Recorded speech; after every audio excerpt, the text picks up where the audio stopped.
¿Cuántos lo creen? Amén. El Señor así ha sido. El Señor ha sido bueno con nosotros y gracias damos al Señor por ello. Quiero invitarle a que por favor leamos juntos la palabra de nuestro Dios. Por favor, ubíquese en Colosenses capítulo 1 y vamos a estar leyendo los versículos 21, 22 y 23. Colosenses capítulo 1, versículos 21, 22 y 23 y vamos a leerlo juntos a una sola voz. Colosenses capítulo 1, versículo 21, 22 y 23. Leemos juntos a la voz de tres. 1, 2 y 3. Y a vosotros también, que erais en otro tiempo extranjeros, extraños y enemigos de vuestra mente, haciendo malas obras, ahora os ha reconciliado en su cuerpo de sangre para presentaros santos y sin mancha e irreprensibles delante de Él.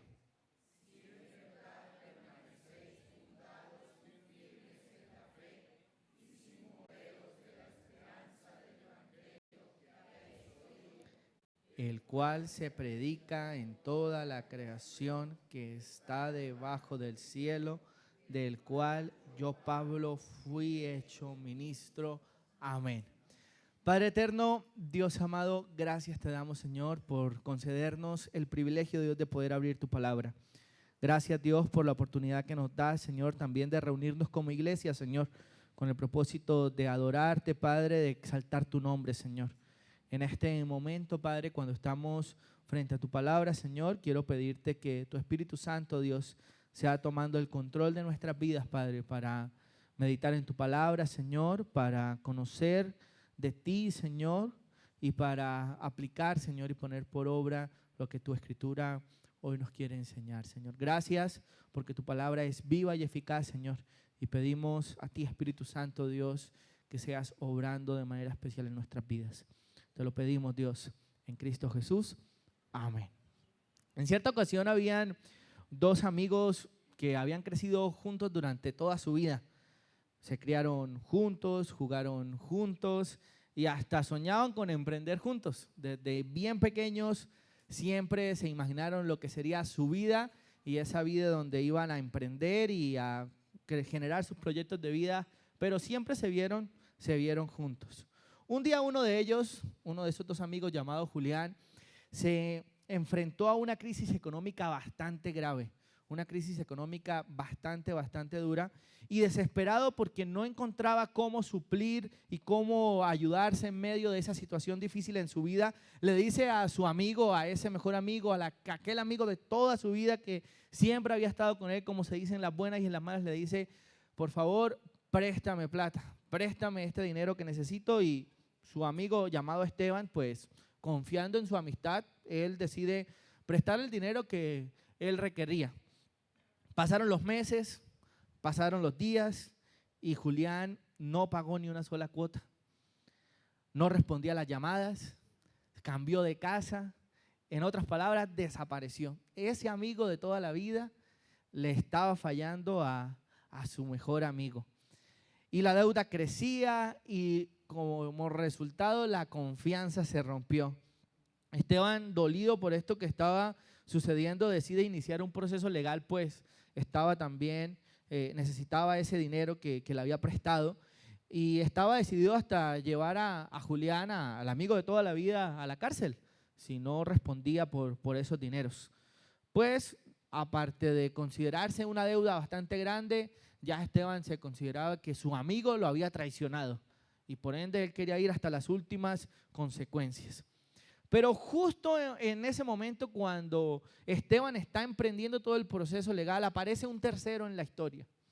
Aparece otra persona que conocía a los dos amigos, a Julián y a Esteban, y le dice a Esteban: Esteban, tranquilo, no vaya a hacer lo que usted piensa hacer, no se preocupe, tome, aquí está el dinero que Julián le debe. Una persona que no tenía nada que ver, pero que conocía a estas dos personas, decide entregar todo el dinero que le hacía falta a Esteban, producto de la deuda que le había traído Julián, pero le dice, yo te voy a pagar todo, pero por favor, vuelvan a ser amigos. Yo le voy a pagar el dinero, pero usted debe restaurar la relación con su amigo. Así fue como la deuda fue pagada. Pero preguntémonos, ¿y la relación rota? ¿Y el corazón traicionado? ¿Se podría restaurar esto después de todo el daño que se causó? Y es que precisamente de eso se trata lo que vamos a estar hablando en esta oportunidad, mis hermanos, de la reconciliación. No solo de una deuda pagada, sino de una relación restaurada, de esa relación restaurada, y no entre amigos, no precisamente como la historia, no una relación restaurada de amigos, sino una relación restaurada entre Dios y nosotros, los hombres, los seres humanos, pecadores, nosotros que fallamos, que muchas veces personas traicionan, que en algún momento de nuestra vida fuimos enemigos de Dios, pero que gracias a Cristo, a la obra redentora de Cristo, hemos sido reconciliados con el Padre. Y es por eso que hablando de la reconciliación, debemos entender que la reconciliación con Dios, mis hermanos, es el acto mediante el cual esa enemistad que había entre Dios y el hombre es removida y se remueve por esa relación restaurada gracias a la obra redentora de Cristo en la cruz. Por eso hoy vamos a estar hablando de enemigos a hijos reconciliados con Dios por medio de Cristo. Y tomando como base los versículos que leíamos al comienzo, Colosenses allí capítulo 1, por favor le invito a que tenga allí su Biblia abierta en este pasaje. Vamos a mirar algunos principios que nos muestra la Escritura. El primero de ellos es que la reconciliación con Dios transformó nuestras vidas. Por favor, leamos nuevamente el verso 21, todos juntos, por favor, a la voz de 3, verso 21 de Colosenses 1. 1, 2 y 3. Y a vosotros también, que erais en otro tiempo extraños y enemigos de vuestra mente, haciendo malas obras, ahora os ha reconciliado. Recuerde, la reconciliación con Dios transformó nuestras vidas. Pues éramos extraños a Dios. ¿Y cuál es la idea de ser extraños a Dios? Efesios capítulo 2, versículos 12 y 13 nos muestra eso, que éramos extraños a Dios. Dice el versículo 12 de Efesios 2, en aquel tiempo, hablando del tiempo donde no estábamos con el Señor, dice, estabais sin Cristo, alejados de la ciudadanía de Israel y ajenos de los pactos de la promesa, sin esperanza y sin Dios en el mundo. Pero ahora en Cristo Jesús, vosotros que en otro tiempo estabais lejos, habéis sido hechos cercanos por la sangre de Cristo. Este versículo es cuando el apóstol Pablo le habla a la iglesia allí en Éfeso y le dice, bueno, le está hablando a los gentiles y le dice, mire, ustedes, la iglesia, los gentiles en este momento, ustedes tienen una nueva condición. Pero recuerden que ustedes antes eran extraños a Dios, pues ustedes no pertenecían a Israel y por ende recordemos que el único pueblo que le pertenecía a Dios, pues el pueblo que el Señor escogió para que fuese su pueblo era el pueblo de Israel. Y por ende el único pueblo con el cual Dios tenía relación era con Israel. Y aquí entra entonces los gentiles y el apóstol Pablo le está diciendo, en aquel tiempo estabais sin Cristo. ¿Cuál era ese tiempo? En aquel tiempo donde no conocían de Cristo, donde no conocían de Dios. ¿Y por qué? Porque estaban alejados de la ciudadanía de Israel, estaban ajenos, no pertenecían a los pactos de la promesa que Dios le había hecho a Israel, estaban sin esperanza, estaban sin Dios en el mundo. Pero dice la Escritura, pero ahora algo cambió. ¿Y qué es lo que cambió? Entra en escena Cristo Jesús. Pero ahora, en Cristo Jesús, vosotros que en otro tiempo erais extraños, que no pertenecías, que no estabas con Dios, ahora ya han llegado a ser de Dios y habéis sido hechos cercanos por la sangre de Cristo.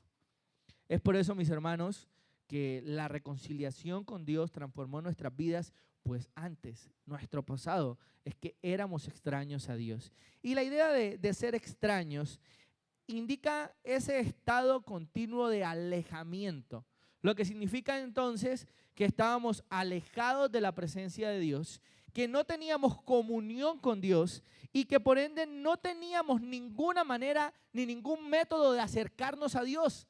Pues Dios, al único pueblo que había escogido antes de Cristo era a Israel. Pero gracias a la obra de Cristo en la cruz, Él reconcilió a dos pueblos, pueblo de Israel, pueblo gentil. Nosotros somos pueblo gentil, no pertenecemos al pueblo de Israel, pero sí al pueblo que Cristo compró con su sangre en la cruz del Calvario, y por ende llegamos a ser parte de ese pueblo. Y ahora pues del cuerpo llamado iglesia. La condición entonces era que éramos extraños a Dios. Recuerde, la idea aquí de esa obra reconciliadora a los creyentes es que antes, al ser extraños, estábamos siendo enemigos y no teníamos ninguna relación con Dios. Pero ahora, al ser reconciliados por medio de Cristo, esto genera un cambio radical. Pues comenzamos entonces ahora sí a tener relación con Cristo, a tener relación con Dios. Y esa situación de ser extraños ya no existe, ya no está, sino que ahora somos hijos de Dios. Pero no solamente la reconciliación con Dios transformó nuestras vidas, pues éramos extraños a Dios, sino que también estábamos o éramos ajenos a Dios. Éramos ajenos a Dios. Y Efesios capítulo 4, versículos 17 y 18 nos muestra eso. Efesios capítulo 4, versículos 17 y 18, la Escritura dice: así esto pues digo y requiero en el Señor, que ya no andéis como los otros gentiles que andan en la vanidad de su mente, teniendo el entendimiento entenebrecido, mira lo que dice, ajenos de la vida de Dios por la ignorancia que en ellos hay. La idea de ser ajenos a Dios implicaba esa idea de enemistad, de que tampoco había ninguna relación, no había nada en común. Estábamos o éramos enemigos de la verdad, que era Dios. Estábamos enemistados con Dios, con el carácter de lo que es Dios.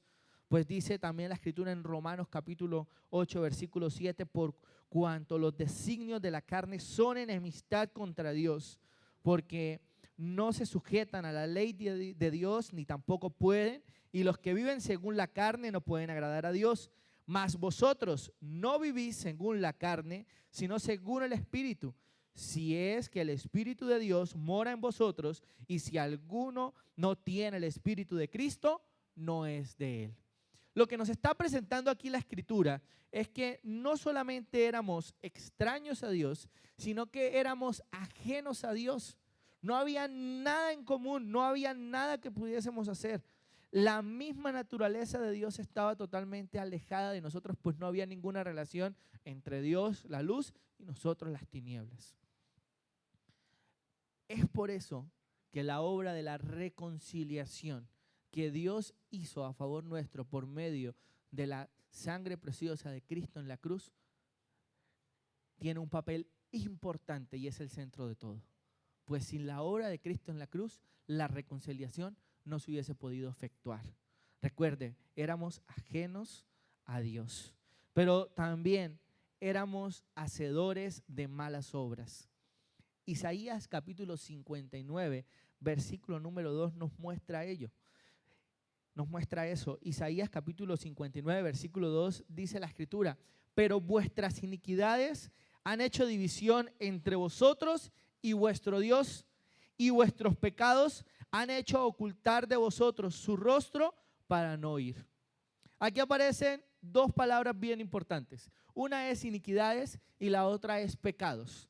Dos palabras que, aunque tienen bastante relación, implican dos cosas diferentes. Uno, cuando hablamos de iniquidades, cuando dice la Escritura, vuestras iniquidades han hecho división entre vosotros y vuestro Dios, lo que está implicando acá es que estas iniquidades tienen que ver con esa naturaleza interna de pecado, de rebelión, de corrupción moral que rompe la comunión con Dios. ¿Desde qué momento se originan esas iniquidades desde el momento en el que Adán y Eva pecaron. Se rompió la relación que había.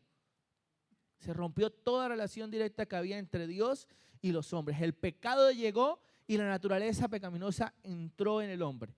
Por ende, esas iniquidades es esa naturaleza interna de rebelión y corrupción. No, y que no solamente es el hecho de que hacemos el mal, sino que somos o estamos sin Cristo. Esa es la idea de iniquidades, una naturaleza rebelde. Y pecados, que es lo que sigue diciendo allí el versículo 2 de Isaías 59, y vuestros pecados han hecho ocultar de vosotros su rostro para no oír. Los pecados son todas aquellas acciones pecaminosas, todas aquellas cosas que a Dios no le agradan. Mentira, idolatría, enojo, injusticia, bueno, y toda la serie de pecados, de acciones que al Señor no le agradan y que por ende se convierten en cada una de esas cosas que van en contra de lo que Dios ha establecido. Por eso éramos hacedores de malas obras, pues la naturaleza pecaminosa estaba tomando el control de la vida de nosotros. Esto hablando de nuestra pasada manera de vivir, pero también los pecados, cada una de las acciones que hacíamos estaban también corrompidas. Por ende, éramos hacedores de malas obras. ¿Eso qué hacía entonces? Que la conducta del hombre evidenciaba ese estado totalmente dañado y destruido por el pecado, ese estado espiritual totalmente dañado. Y era necesario entonces, había una gran necesidad. ¿Y cuál era esa necesidad? Ser reconciliados y ser reconciliados con Dios. Esto entonces se dio desde Génesis, cuando el pecado, como lo decíamos, rompió la comunión con el ser humano. Adán y Eva son expulsados del huerto del Edén, se crea esa separación espiritual, se rompe esa relación directa que había, esa comunión que había directa con el Dios, se rompe y todo ser humano entonces nace espiritualmente siendo enemigo de Dios. ¿Qué se necesita? La obra redentora, la reconciliación que Cristo nos puede ofrecer. Recuerde que ¿cuál era esta condición? El hombre estaba separado de Dios, nosotros también allá en ese tiempo atrás estábamos lejos de la presencia de Dios y por ende no escuchábamos y no teníamos ninguna comunión con Dios. El pecado causa esa separación, por cuanto todos pecaron y están ¿qué? Destituidos de la gloria de Dios, Romanos 3:23, pero también vivíamos muertos en vuestros delitos y pecados, como lo dice Efesios capítulo 2, y Él os dio vida a vosotros cuando estabais muertos en vuestros delitos y pecados, en los cuales anduvisteis en otro tiempo, no ahora, sino en el pasado, siguiendo la corriente de este mundo, conforme al príncipe de la potestad del aire, el espíritu que ahora opera en los hijos de desobediencia, entre los cuales también todos nosotros vivimos en otro tiempo en los deseos de nuestra carne, haciendo la voluntad de la carne y de los pensamientos, y éramos por naturaleza hijos de ira, lo mismo que los demás. Esa era la condición, en obras malas y corruptas que a Dios no le agradaban. Pero ahora, ¿cuál es el presente? ¿Cuál es el presente de nosotros? Gracias a la obra del Señor somos reconciliados con Dios, porque Cristo nos reconcilió con el Padre. Eso es lo que nos dice la Escritura. Y vosotros también, que erais en otro tiempo extraños y enemigos en vuestra mente, haciendo malas obras, ahora os ha reconciliado. Colosenses 1:21. Y es que gracias a la justificación que Dios nos da, podemos recibir esa paz para con Dios y estar a cuentas con el Señor. Justificado pues por la fe tenemos paz para con Dios por medio de nuestro Señor Jesucristo. Porque si siendo enemigos fuimos reconciliados con Dios por la muerte de su Hijo, mucho más estando reconciliados seremos salvos por su vida. El creyente ya no es enemigo, sino que es un hijo amado. Recuerde Efesios 1:5, en amor el Señor nos predestinó, haciéndonos, adoptándonos para que fuésemos hijos suyos por medio de Jesucristo, según el puro afecto de su voluntad, según la gracia soberana de Dios para adoptarnos como sus hijos. Por eso la reconciliación no es solo esa idea de ese cambio legal, sino también de esa relación que se restaura, donde hay comunión, donde hay amor y donde hay acceso libre a Dios, comunión directa con Dios. Eso es lo que da la reconciliación con Dios. La reconciliación con Dios, iglesia, transformó nuestras vidas, pues teníamos una condición de pecado, de maldad, nada bueno había en nosotros, pero el Señor transformó nuestras vidas por la reconciliación que Cristo hizo en la cruz del Calvario. Por eso, recordar cuál era nuestra condición pasada evita que pasemos por desapercibido la gracia permanente que Dios nos da. Por favor, iglesia, no olvide de dónde lo sacó el Señor. Estábamos muertos en delitos y pecados. No había absolutamente nada bueno. Romanos 3 dice que no había ni siquiera un solo hombre que hiciese algo justo. Y es por eso que recordar de dónde nos sacó Dios nos lleva a no pasar por alto la gracia soberana que transformó nuestras vidas, que nos reconcilió con el Padre. Tito 3, 3-5 dice, porque nosotros también éramos en otro tiempo insensatos, rebeldes, extraviados, esclavos de concupiscencias y deleites diversos, viviendo en malicia y envidia, aborrecibles y aborreciéndonos unos a otros.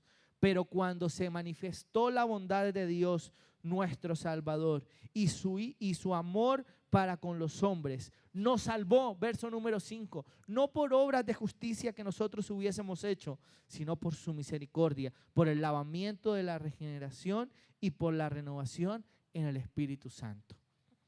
Hemos sido transformados gracias a la obra de reconciliación que Cristo hizo a nuestro favor. El Señor transformó nuestras vidas.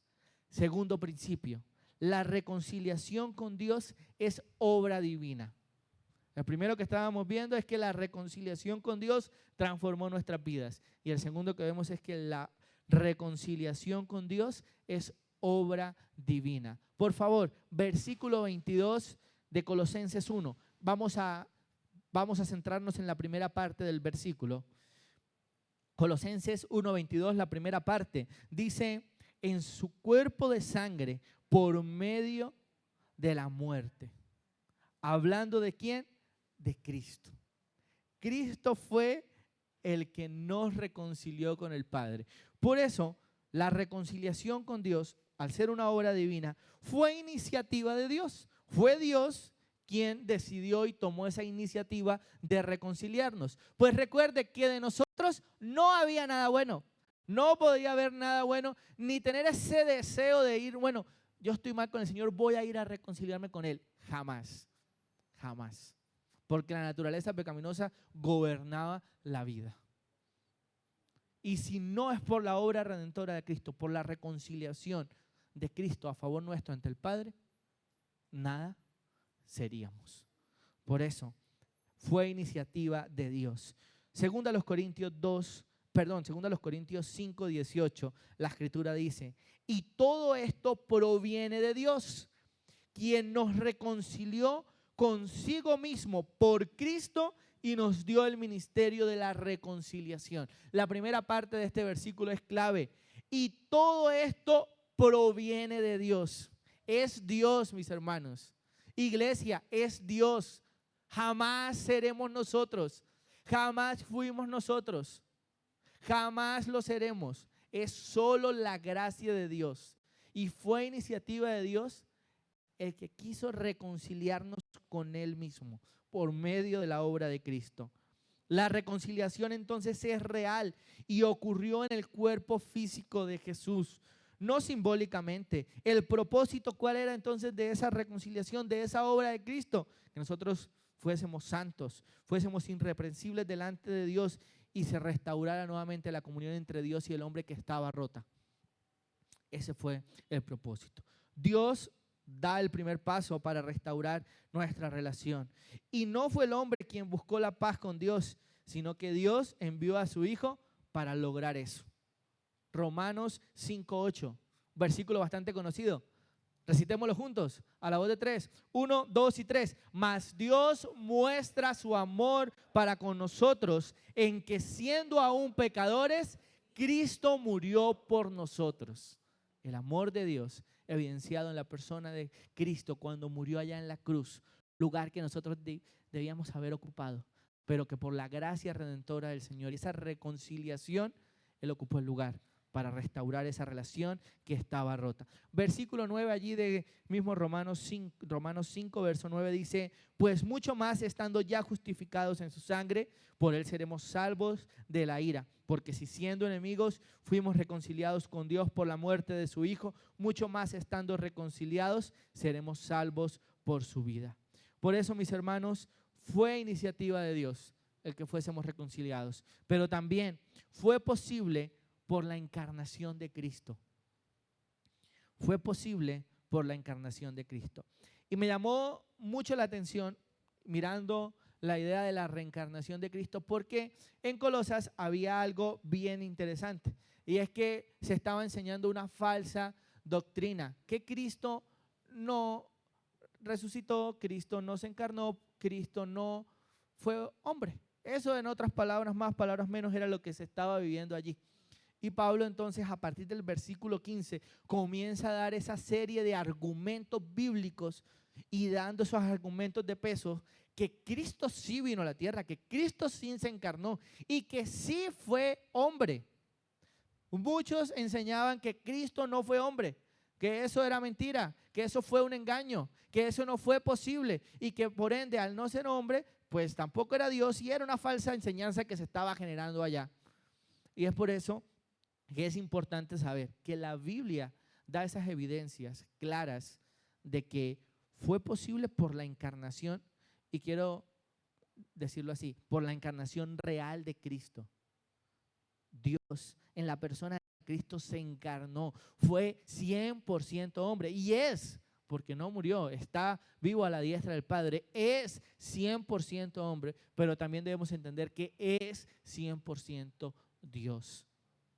Y fue real gracias a eso. ¿Por qué? Porque fue el sacrificio perfecto. Porque Cristo, siendo 100% hombre y sin pecado, ocupó el lugar que usted y yo debíamos tener, que debíamos ocupar, y que gracias a esa obra redentora, pues recibimos la reconciliación. Por eso, mis hermanos, la reconciliación con Dios no es solamente ese acuerdo, digámoslo así, que se hizo como el de la historia.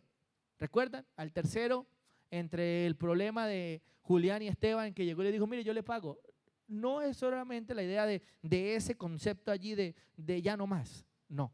La reconciliación con Dios implicó un sacrificio perfecto. Un precio demasiado costoso. La sangre de nuestro Salvador. El sacrificio, la muerte de Cristo. Según a los Corintios 5:19 dice que Dios estaba en Cristo reconciliando consigo al mundo, no tomándoles en cuenta a los hombres sus pecados, y nos encargó a nosotros la palabra de la reconciliación. La sangre de Cristo es el precio de nuestra reconciliación con Dios. La obra de Cristo es el precio. Cada gota de sangre pagó esa deuda y restauró esa relación que no existía entre Dios y nosotros, pero que gracias a la obra de Cristo en la cruz reconcilió esa relación, y hoy tenemos una relación directa con el Señor. ¿Cuántos lo creen? Creemos que el Señor Cristo Jesús nos reconcilió con el Padre. Pero también, mis hermanos, fue consumada esa reconciliación, se llevó a cabo, fue consumada en la muerte de Cristo en la cruz. Colosenses 1:20 dice, y por medio de él reconciliar consigo todas las cosas, así las que están en la tierra como las que están en los cielos, haciendo la paz mediante la sangre de su cruz. Cristo, con su sangre, nos reconcilió. La cruz quitó esas barreras. La cruz es el puente de esa separación eterna que había entre el hombre y Dios. La cruz, la obra redentora del Señor, nos acerca al Padre, nos acerca a Dios y nos da esa reconciliación con el Señor. Porque recuerde que sin derramamiento de sangre no hay remisión de pecados. Y la sangre que iba no a tapar, a ocultar, a cubrir el pecado, sino que nos limpió. Y es por eso que restauramos nuestra relación con el Señor, gracias a la obra de Cristo en la cruz. Por eso, mis hermanos, cuando más adelante estemos participando de la cena del Señor, recordemos no solo la muerte de Cristo, gracias y gloria a Dios por la muerte de Cristo, no solamente su encarnación, porque sin su encarnación no hubiese sido posible que Él hubiese muerto. No solo su sufrimiento, que fue real, un sufrimiento muy grande para cargar el pecado de cada uno de nosotros, donde fue azotado, donde fue golpeado, donde sufrió. Sino recordemos que sin el cuerpo de Cristo y sin el derramamiento de sangre no había reconciliación con Dios. Por eso, mis hermanos, cuando estemos participando de la cena del Señor, tenga presente, el Señor Cristo me reconcilió con Dios. No tenía relación con Dios y Cristo me reconcilió con Dios. Tengamos presente eso. Una deuda imposible fue pagada, no con palabras ni con promesas, sino con un alto precio, la sangre de Cristo. Así lo hizo Cristo. Él entregó su vida para reconciliarnos con el Padre. Por eso, mis hermanos, la obra de Cristo en la cruz nos reconcilió con Dios. La obra de Cristo en la cruz nos reconcilió con Dios. Por favor, nuevamente, vayamos a Colosenses 1:22 y ahora vamos a estudiar la segunda parte de este versículo. Colosenses 1:22, la segunda parte dice así: para presentarnos santos y sin mancha e irreprensibles delante de Él. Tercer principio, la reconciliación con Dios tiene un propósito eterno. Y el propósito es presentarnos santos y sin mancha e irreprensibles delante del Señor. El propósito es transformarnos en santos ante Dios. Primera de Pedro 1:15, la escritura dice así: sino como aquel que os llamó es santo, sed también vosotros santos en toda vuestra manera de vivir. Somos santos porque Cristo nos hizo santos, porque Cristo nos apartó. Y la idea aquí de presentar, que nuevamente aparece en el versículo 22 de allí de Colosenses 1, donde es la base de nuestra enseñanza, mis hermanos. La idea de presentar es la idea de estar delante de Dios, estar ante Dios como aceptables, como privilegiados de estar allí. Ahora, recuerde que esta idea de estar allí, de ese propósito de poder estar delante de Dios, solo es posible porque Cristo nos hizo santos, porque el Señor nos apartó, nos sacó de este mundo, cambió nuestra naturaleza pecaminosa y está allí, pero ya que no tienen, que tienen control de nosotros, ya no es esa naturaleza pecaminosa, sino la obra redentora de Cristo, el Espíritu Santo que mora en nosotros.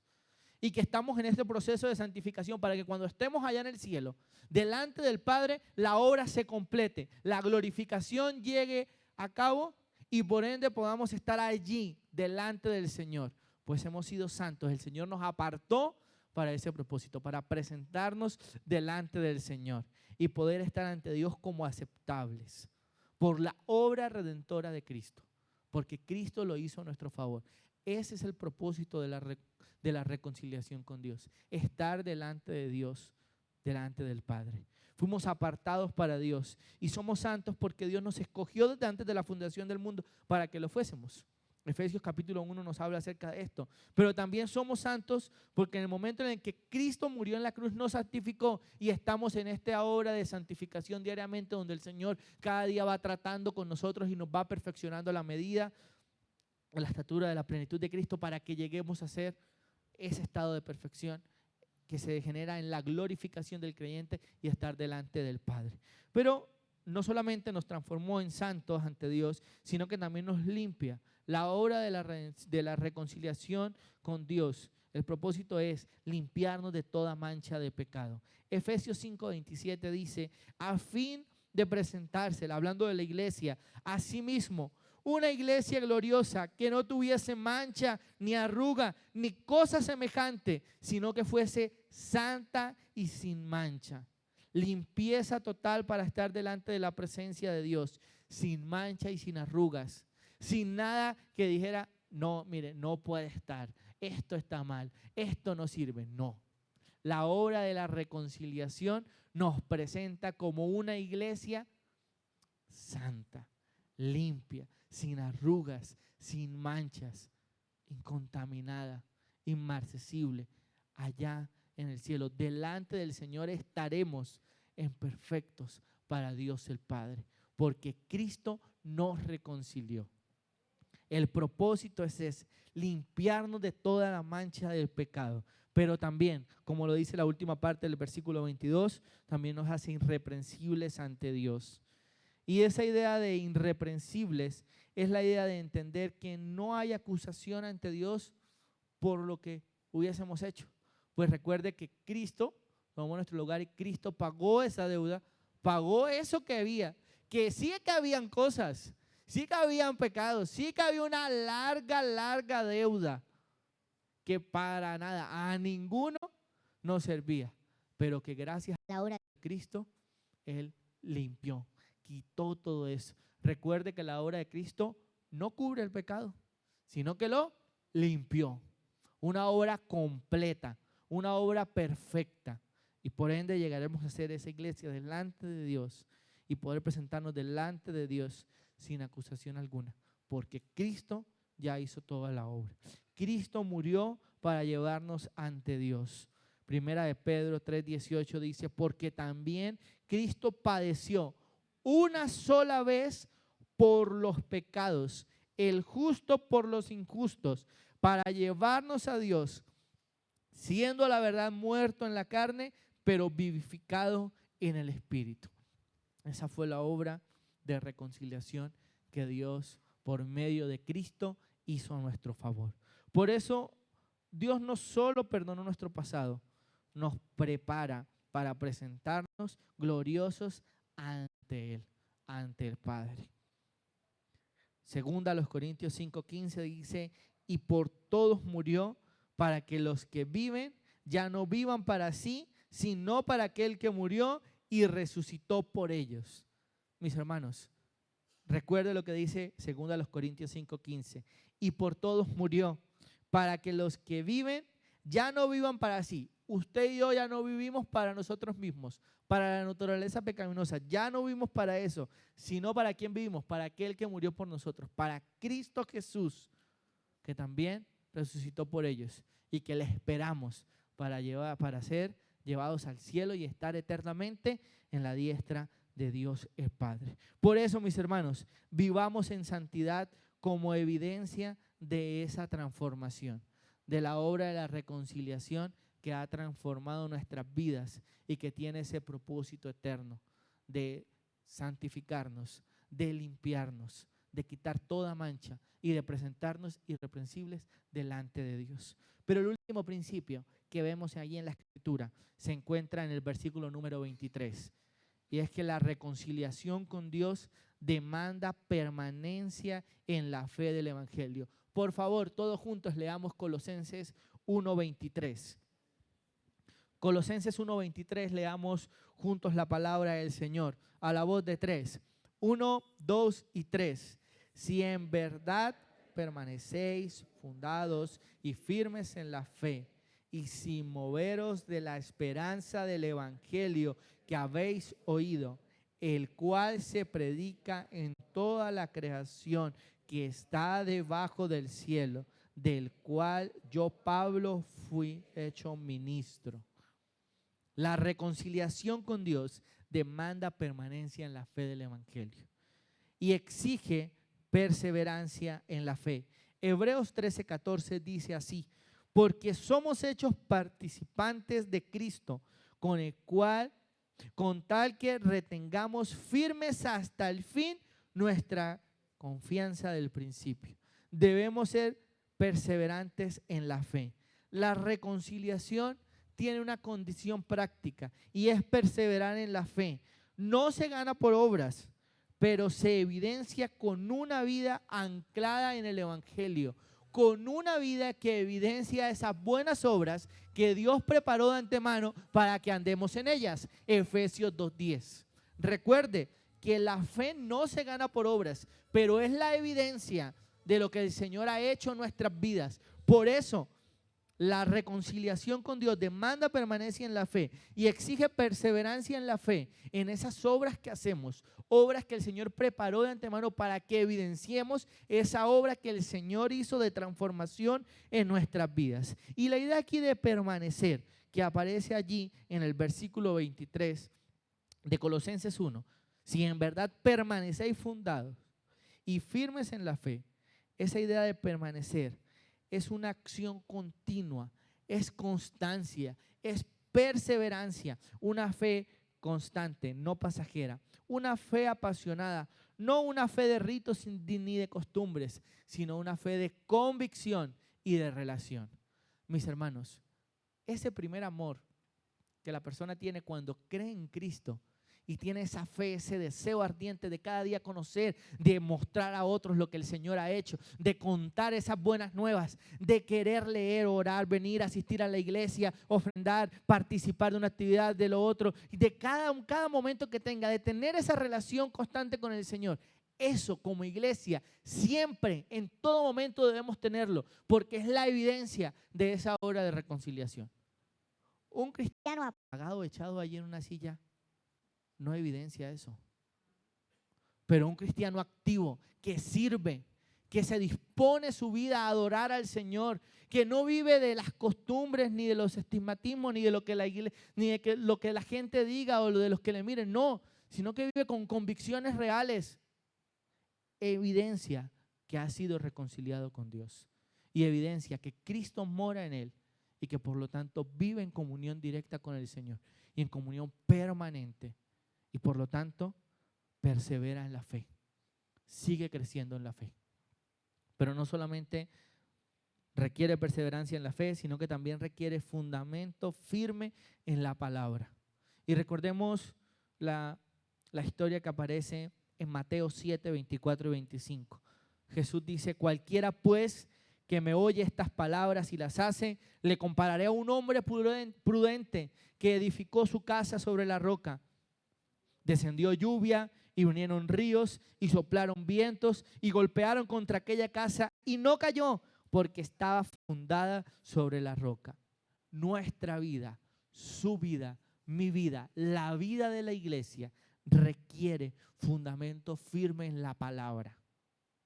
Un fundamento que no se mueva ante las costumbres, ante las formas, ante la práctica, ante los ritos, ante la cultura, ante las costumbres. No, una firmeza en la palabra, en lo que la Escritura dice, que no nos movamos de allí. Eso es lo que requiere esa reconciliación con Dios, que estemos firmes en la palabra. Mis hermanos, seremos como aquella ilustración de aquel hombre que edificó bien su casa porque su casa estaba sobre la roca, que aunque vinieron tormentas, que aunque vinieron momentos difíciles, momentos de adversidad, se mantiene la persona. La casa se mantuvo a pesar de las tormentas, de los vientos, de todo lo que golpeó contra aquella casa. Permaneció firme porque estaba fundada sobre la roca. Nuestra vida debe estar fundada sobre la palabra, sobre la roca que es Cristo Jesús. Por eso, una vida cimentada en el evangelio, una vida cimentada en la palabra, no en las emociones, no en la costumbre, no, sino en la palabra. Una vida que tiene presente la palabra de Dios es una vida que evidencia que ha sido reconciliada con Dios. Por eso amemos la palabra, atesoremos la palabra, meditemos en la palabra, vivamos la palabra cada día. Pues es evidencia de esa obra de reconciliación que el Señor ha hecho en nuestras vidas. Pero también se extiende a una esperanza universal. La última parte del versículo 23 de Colosenses 1, hablando del Evangelio, dice, el cual se predica en toda la creación que está debajo del cielo, del cual yo, Pablo, fui hecho ministro. Recordemos que el Evangelio es para todos.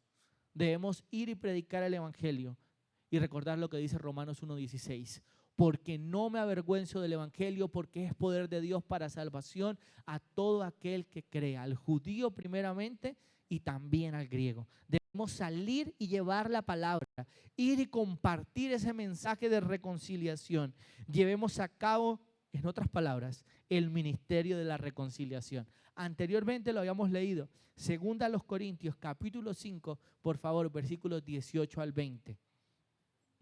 2 Corintios capítulo 5, versículos 18 al 20, la palabra del Señor dice así: y todo esto proviene de Dios, quien nos reconcilió consigo mismo por Cristo y nos dio el ministerio de la reconciliación. Verso 19, que Dios estaba en Cristo reconciliando consigo al mundo, no tomándoles en cuenta a los hombres sus pecados, y nos encargó a nosotros la palabra de la reconciliación. Así que somos embajadores en nombre de Cristo, como si Dios rogase por medio de nosotros. Os rogamos en el nombre de Cristo, reconciliados con Dios. El compartir el Evangelio, el llevar el mensaje de reconciliación a otros, no es un plan eclesiástico, no es un plan creado por hombres, no. Es la tarea de la iglesia, dada por Dios. Cristo lo dijo en los evangelios, que la gran comisión era ir y hacer discípulos. Hechos capítulo 1 dice que recibiréis poder cuando haya venido sobre vosotros para ir a compartir la palabra. Y la tarea de la iglesia es compartir del evangelio, compartir el mensaje de reconciliación. Dios reconcilió al creyente por medio de la obra de Cristo y luego lo encomendó al creyente, a la iglesia, a la tarea de anunciar esa misma reconciliación a otros.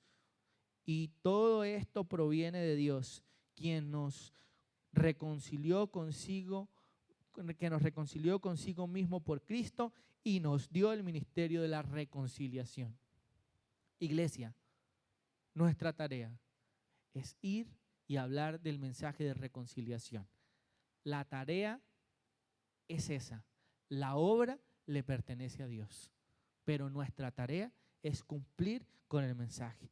Es una proclamación verbal del evangelio, anunciar que éramos pecadores, que estábamos muertos sin delitos y pecados, pero que el Señor nos reconcilió por medio de la obra de Cristo. Y que así como el Señor nos reconcilió, también puede reconciliar a toda aquella persona que anda muerta en delitos y pecados, que no ha aceptado a Cristo como su único y suficiente Salvador. Así como Cristo lo hizo conmigo, lo hace con la persona. Así como Cristo lo hizo con ustedes, lo hace con las demás personas. Y así como ha hecho con la iglesia, lo hace también con otros. Por eso debemos cumplir la tarea. El creyente actúa como ese representante autorizado de parte de Dios para anunciar. Recuerde que el versículo 20 dice, así que somos embajadores en nombre de Cristo. Somos esos representantes autorizados de Cristo para ir y anunciar el mensaje, para ir y compartir a otros. Hemos recibido esa autoridad delegada y tenemos esa responsabilidad de dar fidelidad a esa tarea y a encomendar ese mensaje, a ir y cumplir con llevar el mensaje de salvación. Iglesia, nos surge llevar el mensaje de la reconciliación, de ir y compartir a otros eso. Por eso, el ministerio de la reconciliación es ese encargo que Dios da a cada creyente para proclamar, para presentar y para rogar al mundo que vuelva a Dios por medio de la obra de Cristo, quien hizo posible la paz entre el pecador y Dios. El evangelio es un llamado urgente a restaurar la relación con el Padre. Y debemos cumplir con ese llamado urgente. Por eso, mis hermanos, permanecer en la fe es evidencia de haber sido reconciliados. Cumplir con el mensaje de ir y comunicar a otros el Evangelio es evidencia de que hemos sido reconciliados. ¿Recuerdan la historia de Julián y Esteban del comienzo? ¿La deuda fue pagada? Sí. Pero lo más asombroso fue que lo que ocurrió después de eso. Y es que Esteban no solamente recibió que la deuda había sido pagada, sino que fue más allá, porque perdonó a Julián, a su amigo con el cual había crecido. Se levantó del lugar donde estaba, fue y lo buscó, lo abrazó y le dijo: ya no me debes nada. La deuda está saldada. Eres mi hermano otra vez. Y desde ese día volvieron a caminar juntos, como en los viejos tiempos, pero con un amor más maduro, más profundo, marcado por el perdón.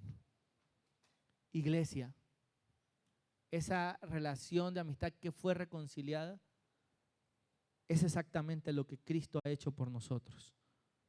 No solo pagó nuestra deuda con su sangre, Él nos reconcilió ante el Padre y nos reconcilió con el Padre. Y ahora Dios nos restauró de ser enemigos al llamarnos hijos, herederos y coherederos con Cristo.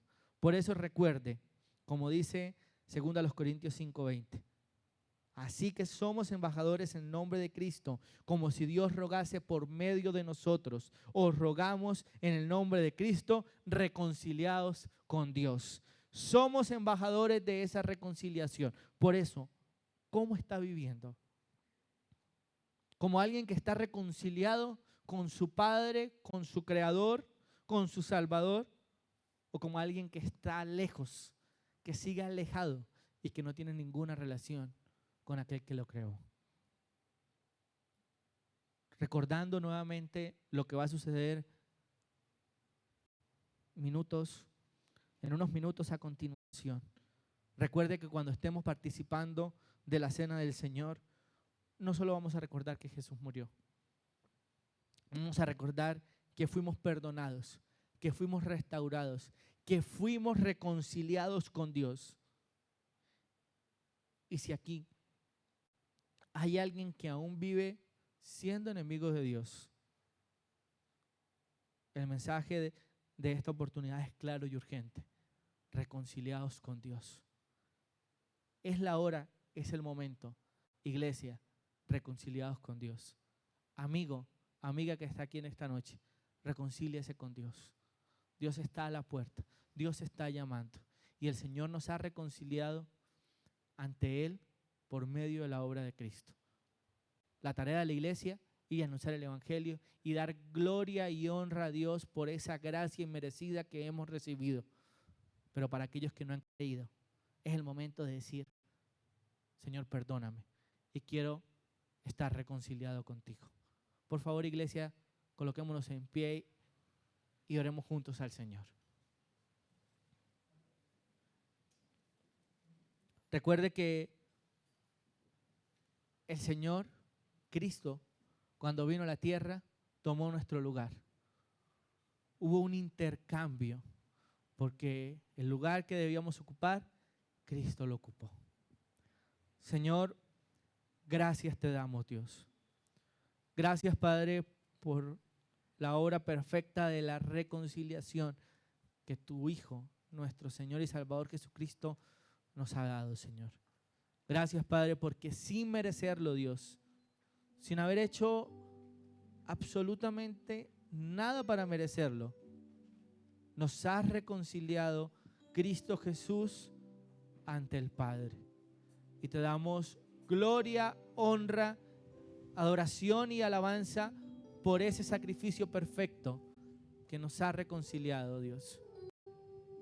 Ayúdanos, Padre, a que como iglesia vivamos, Señor, en santidad, vivamos perseverando en la fe, vivamos irreprensibles delante de ti, vivamos, Señor, agradándote con cada cosa que hagamos, Señor, pues sea, Dios, la obra de tu Espíritu Santo en nuestras vidas, tomando el control en cada momento para adorarte, Señor, para servirte y para honrarte con nuestra vida. Gracias, Señor, por esa obra perfecta.